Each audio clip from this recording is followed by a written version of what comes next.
July 1st, 2004, Los Angeles. In a mansion, an old man took his final breath. He was 80 years old, once the greatest actor in the world. But now he was alone, sick, abandoned, forgotten. Marlon Brando died that day. Don Vito Corleone from The Godfather. Stanley Kowalski from A Streetcar Named Desire. The most legendary face in cinema history. But in those final days, Marlon was just a shadow, lost in the wreckage of his own life. Because Marlon Brando's story wasn't just about triumphs, it was about tragic losses. His son went to prison for murder. His daughter committed suicide. His career collapsed. And in the end, that legend died alone. Before we uncover how Hollywood's greatest actor lost everything that mattered, hit subscribe for more shocking, untold stories of legends who had it all and lost it all. Marlon Brando Jr. was born on April 3, 1924, in Omaha, Nebraska. His family was complicated. His father, Marlon Sr., was an alcoholic who used violence. His mother, Dorothy, was an actress who had given up her dreams. Marlon was the youngest of 3 children. He had 2 older sisters, Jocelyn and Frances. His childhood was unhappy. His father constantly criticized him. "You're worthless," he'd say. His mother would drink and run away from home. Marlon would find her on the streets and bring her back. During those years, Marlon was an introverted child, quiet, angry, lost. In 1943, he barely graduated high school. His father wanted to send him to military school. Marlon went, but he was expelled for indiscipline. He moved to New York. His sister Jocelyn was acting there. Marlon wanted to try it too. He enrolled in Stella Adler's acting school, and there, everything changed. Stella Adler taught method acting. Acting wasn't lying, it was truth. Leave the character's emotions, she'd say. Don't just perform, become. For Marlon, this was revolutionary. For the first time, he could express himself. In 1944, he appeared in his first Broadway play, I Remember Mama. It was a small role, but Marlon stood out. 1947 was the year that changed Marlon's life. A Streetcar Named Desire, Tennessee Williams's famous play. Marlon played Stanley Kowalski. Stanley was wild, animalistic, powerful, but also fragile. Marlon lived the role. When he went on stage, he wasn't Marlon anymore. He was Stanley. The play ran on Broadway. 855 performances. Marlon became a star overnight. Critics praised him. A new style of acting, they said. In 1951, the film version was made. Directed by Elia Kazan, Marlon repeated the same role and entered cinema history. The scene where he screams, "Stella!" became legendary. Marlon Brando, at 27, was Hollywood's biggest star. The 1950s were Marlon's golden years.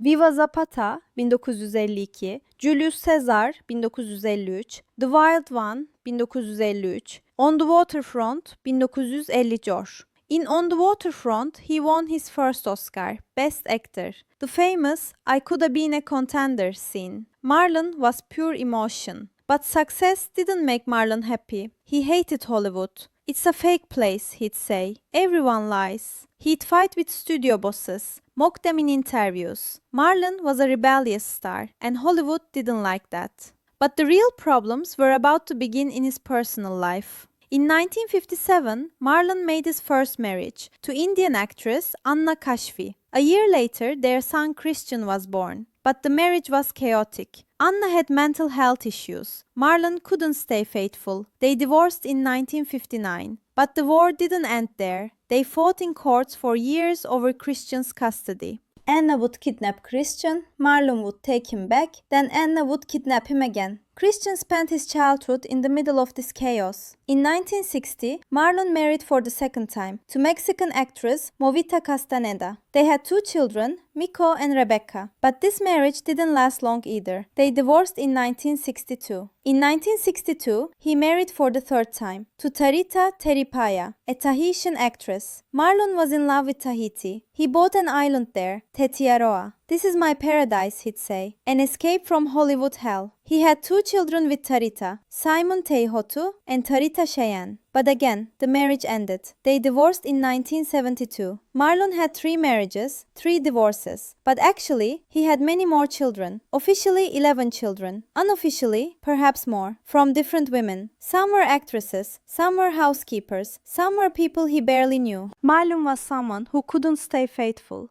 He searched for love but never found it. In the 1960s, Marlon's career was also collapsing. Mutiny on the Bounty, 1962, was a fiasco. The budget exploded, Marlon directed the set, the film flopped. Marlon was labeled a difficult actor. The next films were also unsuccessful. The Chase, 1966, Reflections in a Golden Eye, 1967. Studios didn't want Marlon anymore. He causes problems, they said. Marlon was rejecting roles, making insurance films for money. In 1968, he made Candy. It was a terrible film. Even Marlon was ashamed. His career was over. He was 44 years old, and he wasn't the old Marlon anymore. But in 1972, a miracle happened. Francis Ford Coppola called. "I'm making The Godfather. You play Don Vito Corleone." Marlon was skeptical. "A mafia movie? Isn't it cliché?" Coppola insisted. "This is different. It's a family story about betrayal." Marlon accepted, but with one condition: he would create the character himself. Coppola allowed it, and Marlon created Don Vito Corleone. During filming, Marlon put cotton in his mouth, made his voice thicker. He spoke slowly, every word had weight, and Don Vito was born, powerful but tired, ruthless but loving. The film was shown in 1972. It was a huge success. Marlon won his second Oscar, Best Actor, but he didn't go to the ceremony. Instead, he sent a Native American woman. The woman went on stage and said, "Marlon Brando rejects this award because of how Hollywood portrays Native Americans." The hall was shocked. Some applauded, some booed. Marlon didn't care. It was his final rebellion against Hollywood.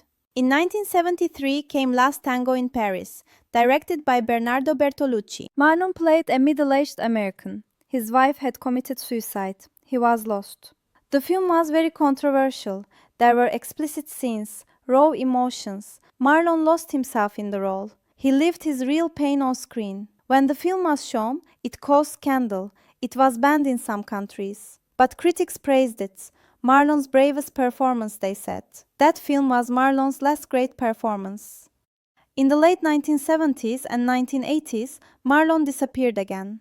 He made films for money. Superman, 1978, Apocalypse Now, 1979. In Apocalypse Now, he only worked a few days, but he got paid $3 million.